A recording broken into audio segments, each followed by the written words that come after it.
नमस्कार. आपण आत्ताच न्यूज यात्रा पाहायला सुरुवात केलेली आहे. आजच्या व्हिडिओमध्ये आपण आज महाराष्ट्रात सुरू होत असलेल्या एका नव्या आंदोलनाची माहिती घेणार आहोत. हल्लाबोल युवा संघटन नावाच्या नव्या संघटनेने आता राज्यातील सर्व विद्यार्थ्यांना मोफत शिक्षण मिळावं आणि शिक्षणातील भेदभाव दूर करावा या मागणीसाठी आंदोलन हाती घेतलेलं आहे. 15 ऑगस्ट रोजी म्हणजे उद्या स्वातंत्र्य दिनाच्या दिवशीच या आंदोलनाला सुरुवात होणार आहे. आंदोलनकर्ते रवींद्र बनसोड हे आता उपोषणाला बसणार आहेत आणि त्यांनी त्यांच्या उपोषणाची पद्धतही काल झालेल्या एका बैठकीमध्ये जाहीर केलेली आहे.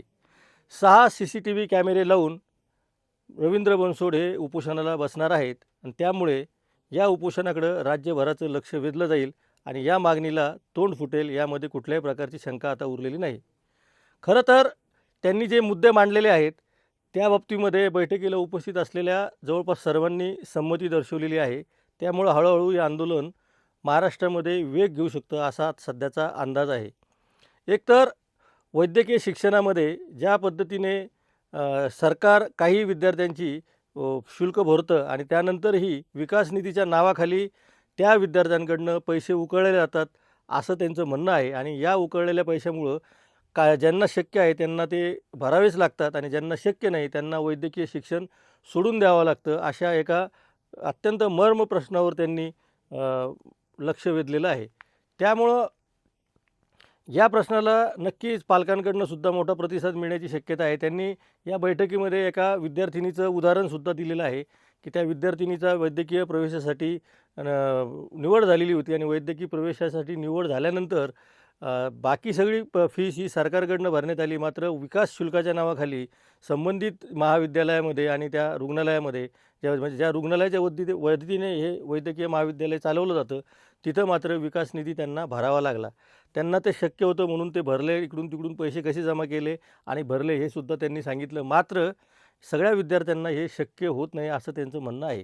त्यामुळं विद्यार्थ्यांच्या मोफत शिक्षणाचा प्रश्न या निमित्ताने ऐरणीवर येणार आहे.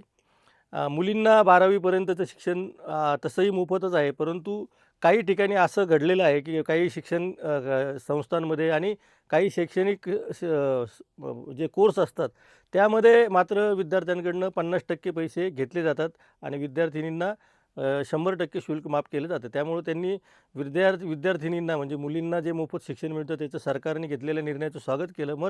पण या सगळ्या गोष्टींमध्ये लिंगभेद करू नये आणि मुलांनासुद्धा 100%च शुल्क माफ करावं अशी मागणी त्यांनी केलेली आहे. 15 ऑगस्टपासून त्यांचं हे उपोषण सुरू होणार आहे.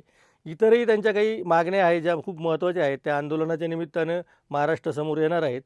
छत्रपती संभाजीनगरमधून सुरू होणारे आंदोलन हळूहळू राज्यभरामध्ये वेग घेईल असं आत्ता आपल्याला वाटतं आहे. सगळ्यात महत्त्वाचं म्हणजे हे उपोषण करण्यासाठी त्यांनी क्रांती चौकचं ठिकाण निवडलेलं आहे. मात्र अजूनही त्यांना क्रांती चौकातली परवानगी मिळालेली नव्हती. त्यांना विभागीय आयुक्त कार्यालय किंवा जिल्हाधिकारी कार्यालयासमोर उपोषण करा असं सांगण्यात आलेलं आहे. पण हे आंदोलन जर पेटलं तर उपोषण कुठेही झालं तरी त्यांनी फार काही फरक पडत नाही. 15 ऑगस्टच्या दिवशी सकाळी काही आंदोलनकर्ते त्यांना पाठिंबा देण्यासाठी जमणार आहेत आणि शांततेच्या मार्गाने सरकारकडे मोफत शिक्षणाची मागणी लावून धरणार आहे. त्यामुळं मोफत शिक्षण हा त्यांनी ज्या मुद्द्याच्या आधारे समोर आणलेला आहे मुद्दा मोफत शिक्षणाचा, तो सरकारला विचारात घ्यावा लागेल असं दिसतं आहे. या आंदोलनाकडे न्यूज यात्राचं लक्ष असणार आहे. त्यामुळं 15 ऑगस्टच्या दिवशी सुरू झालेले आंदोलन आणखीन कसं पुढं जातं आणि राज्यभरामधून याला कसा प्रतिसाद मिळतो, त्याचबरोबर सरकार या बाबतीमध्ये नेमकं काय म्हणतं आहे तेही आपल्याला जाणून घ्यायचं आहे. त्यामुळं आपण पाहत राहा न्यूज यात्रा, हे आहे आपलं चॅनल.